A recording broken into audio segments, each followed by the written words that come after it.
Star Wars 7 by 7 episode 2969. Today, the first half of a new conversation with Cavan Scott, author of many Star Wars works, including significant work on Phase 1 of the High Republic. Punch it!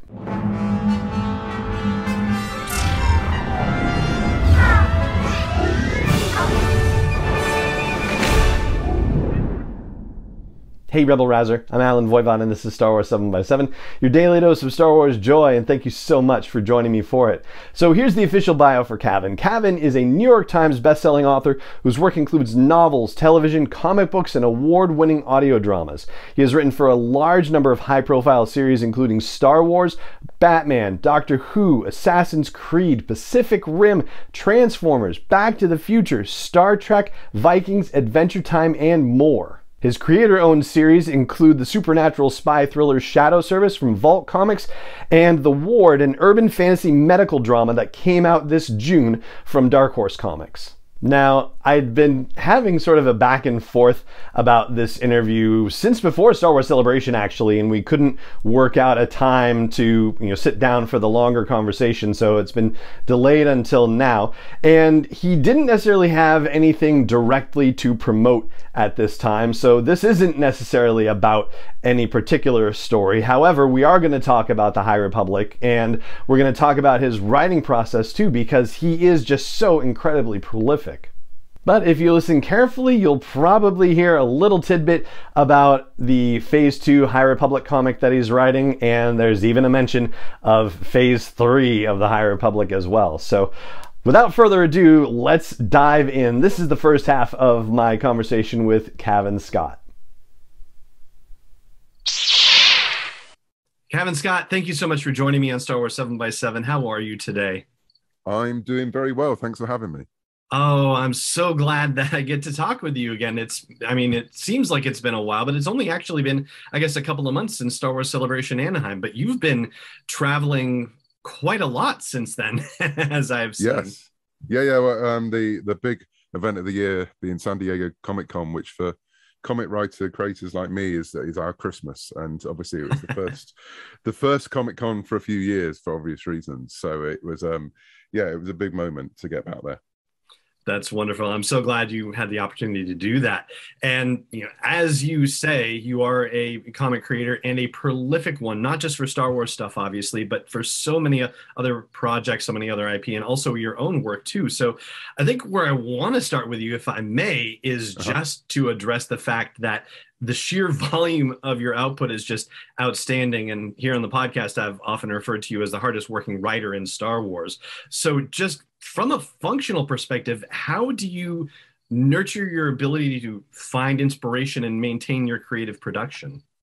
Well, I appreciate that. I think George Mann is trying to wrestle that title from me, as people will say. Well, I think it's mainly okay. I am a complete productivity nerd and always have been. So prior to doing the job I do now, I was a magazine editor for many years. And so part of that job was keeping a team en route to hitting our deadlines every sort of 19 days to churn out another magazine. And I always hated the idea of A, missing a deadline, still do to this day, and B, us having to work late to do it. So I was a complete demon when it came to calendars, to-do lists, planning, and I'm still the same to this day. So everything I do is mapped into a calendar, and every day of those things that are mapped into a calendar are then broken down into tasks. So it probably sounds the most uncreative thing possible, but I think when you've got that kind of system in place, it frees you up to be creative. So most of the time I know pretty much any point of the month what I'm working on, what days I'm working on it, so I don't have to think. I can do. There's that scene, I think, in Batman Returns where Bruce Wayne goes into his closet and he's just got lots of bat suits, and it's the same. He doesn't have to think about what he's wearing that day. It's the same what Steve Jobs used to do. The same. He had his version of the bat suit and he wore it every day because he didn't have to worry about what he was doing in his wardrobe. He just had to worry about the work of the day. And so that's pretty much how I try and operate, while trying to keep the flexibility that obviously things change and deadlines move, and when you're working in teams, there can be other human life gets in the way.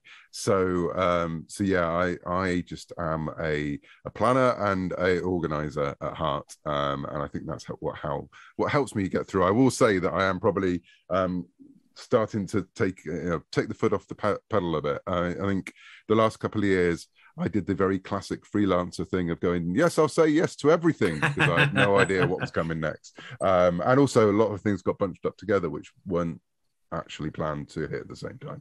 So I am in the process of perhaps doing slightly less, especially for the High Republic over the next couple of years, just because I want to be able to concentrate on the things that I am doing, that they're the best they could possibly be.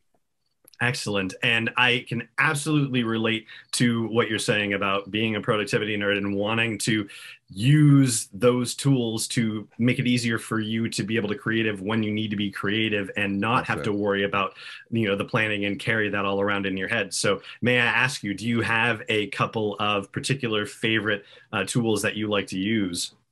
Yeah, I mean, I have Todoist, which is my to-do list of choice, which is has all my projects listed out and everything broken down, and it's plainly simple. Things like usual stuff like Evernote, and for people who know what that is, that's a note-taking software that can go on the Mac or the PC or whatever, and just your basic Google Calendar, and between the three of those, that's what I keep myself in order with. Excellent. Very straightforward. That's terrific. Yeah. I've tried loads of things. I quite often can get distracted with a new productivity suite quite easily. So I've trained myself to just use the basics and follow a system that works across everything. Terrific. I like it. So with all the different things that you have been writing up until this point, and honestly, like the type of media is just outstanding. I mean, it's novels and comics, and that's across multiple age groups, and audio dramas and short stories. Is there a particular format that you like best, or one that you have particularly enjoyed a lot and can't wait to do more of? I think comics are my happy place. It's the format where I feel most comfortable, and always have done, and that comes through a lifetime of reading. They were how I got into reading. They're how I got into Star Wars and various other things as well, by reading the comics associated with the various universes. So yeah, a day when I'm working on comics is always a day when I'm ready to sort of sit down and start going. I think out of all of them, novel writing is the one I find most difficult, because it's obviously so different to comics. Comics I love because it's a team occupation. It's you're part of a creative group. Same with audio drama and TV. When it's a novel, it's just you, your editor, and a word processor. So those are the ones that's probably what I find the most difficult and the most challenging. But doing the kind of job I do, and the way I try and plan my job, and the way I try and be able to cross formats, there's method to the madness in the fact that if I am working on a novel, and I can find myself getting bogged down in it, I can say, right, if I've organized myself right, I can take a couple of days and I'm going to go and work on a comic, and it can free up any sort of block I have when I'm writing. So I use it as a palate cleanser as well. So especially after a long project, I usually sort of have some comics because to be honest, they're quicker. It sounds a very simple and obvious thing to say, but it's a very fast-paced writing style as well. You've got you obviously have to sit and plan and pace. And again, being a planner, comics work for me because you can't write by the seats of your pants with comics. It never works. Well, it doesn't for me anyway, because it's a format that is based on structure, far more so than a lot of other formats in media, because you have to hit certain things on certain pages, and there's only certain many things you can expect an artist to draw, and so even when that's all involved, I find it a much faster process and more fluid process. So yeah, I definitely use it as a way to relieve myself if I'm getting stressed down in one particular bigger project. And I imagine, too, in addition to the palate cleansing benefit of it, which I also totally understand, the planning process for it and, you know, the plotting process, that probably speaks a little bit to your organizational skills as well, where if you're thinking about things in advance, you're probably doing a lot of advanced structural work. So that way, when you get to the writing, I imagine that things go a lot more easily for you. Yeah. So basically, how I work with comics is that if, for example, the High Republic phase 2 comic, which I'm working on at the minute, so it's a shorter run than we had from the first series, and so I know I've got those set amount of issues. I've planned it out way in advance. You know, everyone got a step by step. This is what happens in this issue. This is what happens in that issue, and then after that's gone back and forth, and everyone's, you know, put their opinion in, and I've fought back on some of them and agreed with some of them and come up with something completely new on others. I usually wait then. So for example, tomorrow I'm starting to work on a new issue. My first task of the day will be to go back to that document, see where the last issue ended, because there will be some changes from between the outline and actually writing it. Things happen. You discover different things about your characters, about your story. Think about other things that are going on in the initiative, because there may be something else happening elsewhere in the High Republic, which now it's got a bearing on the story I'm telling. Right. So I will sit down and I will go those 20 pages. I will work out what's on every page, and that's the first thing I do on those writing days. And from then, it's then a case of, you get into the script and you break it down even more into the panels. So it is very sort of different stages of planning, you know, from the wider picture through to the literally getting down to the page and to the panel itself. So I think it's probably, again, linked into my organizational habits. That's why it works so well for me. It's why, you know, and also I think quite visually in any way. I'm a mind mapper and all that kind of thing. I mean, you know, my notes are all over the place and they have doodles on it. So again, for a comic, I can see pages. I can't draw them. But as my artists know, because I quite often send them sketches, which I hope will never end up in an official art book. But I was gonna ask, no, are you sending stick figures? Pretty much, yeah. Or you know, and or yeah, the comeback is I'll just find things that are similar to what I'm thinking and trying to explain it. But you know, I can sort of see pages in my mind how I imagine them to be, with the proviso that the artist is obviously the artist, and they might have something that's so much better. And when you're dealing with people like Ario and Dito, that absolutely that will happen.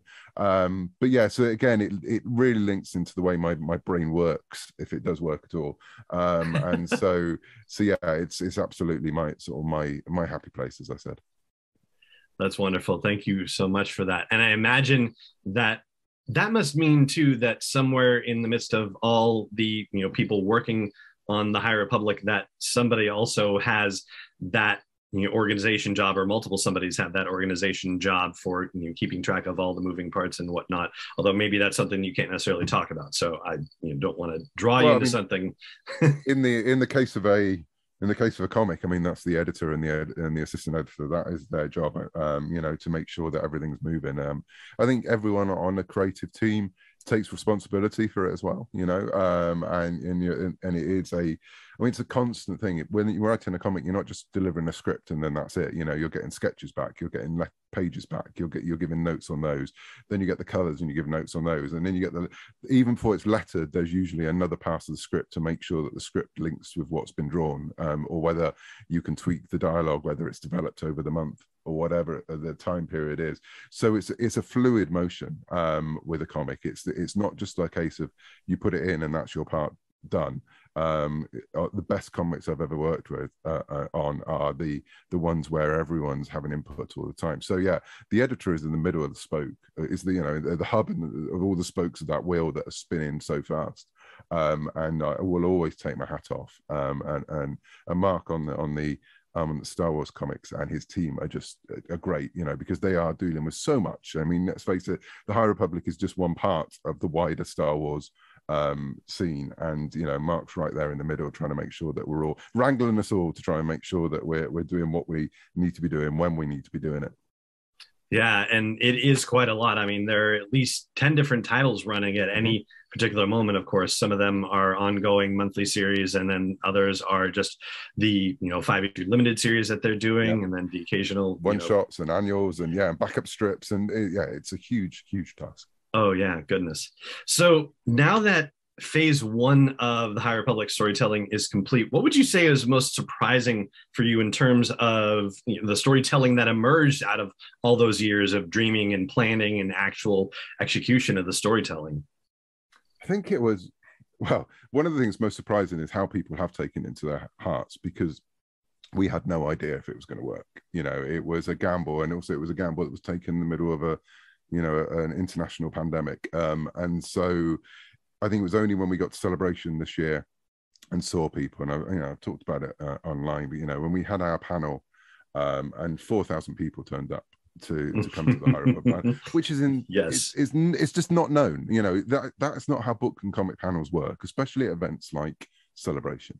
And that was amazing to me, crazy, scary, daunting, rewarding. There's so many emotions wrapped up in that, and seeing the response of people and seeing how it's affected them, that has been something I don't think I really, or any of us had really expected, because we'd all been working on Star Wars for a while, and we know the impact that, you know, publishing has. And as I said, for me, if it wasn't for Star Wars publishing, I'm sure I would have watched Star Wars. I was, you know, a kid of the 70s. Of course I'd watch Star Wars, but right, my introduction was the Marvel comics. You know, that was that's what hooked me before I saw the films.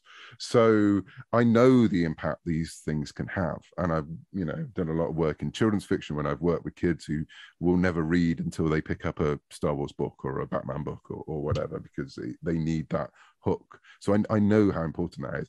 I didn't realize how wide ranging this was going to be, and the impact it was going to have to people, the impact it was going to have within Lucasfilm, you know, and the fact now that there are series that are connecting to it, you know, there are other things happening behind the scenes. It got so much bigger than we initially, when we stood up and announced it at Burbank, literally just prior to the first lockdown. We had no idea that everything that's happening was going to happen. And I think some of that was the response. Some of that was actually the pandemic gave us a chance to think about things and work out how can we could expand it.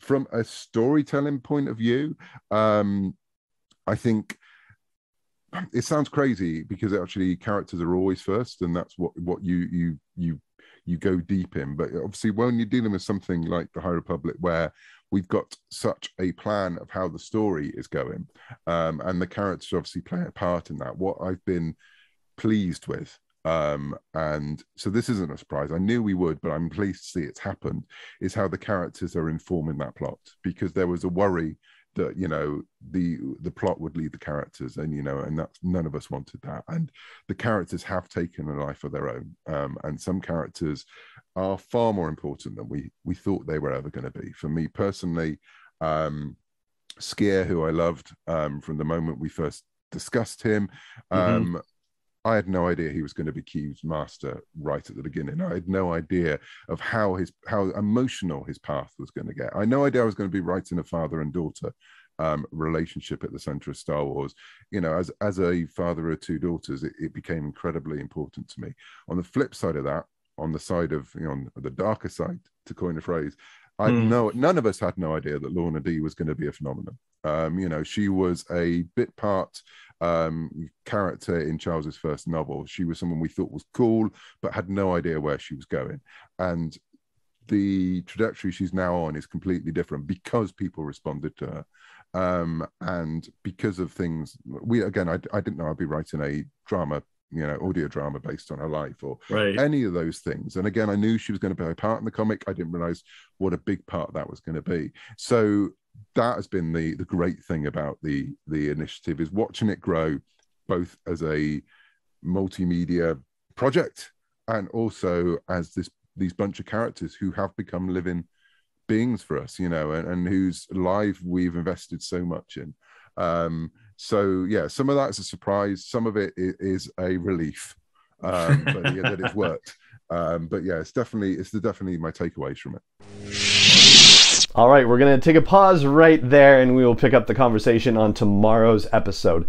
It just remains for me to say thank you so much for joining me for this part of the conversation and this episode, as always, and may the Force be with you wherever in the world you may be. 7x7 is not endorsed or sponsored yet by Lucasfilm Limited, Disney, or 20th Century Fox, and is intended for entertainment and information purposes only. Star Wars, the Star Wars logo, all names and pictures of Star Wars characters, vehicles, and any other Star Wars related items are registered trademarks and/or copyrights of Lucasfilm Limited, or their respective trademark and copyright holders. May the force be with them. All original content is copyright 2021 by Star Wars 7x7. We hope you love it.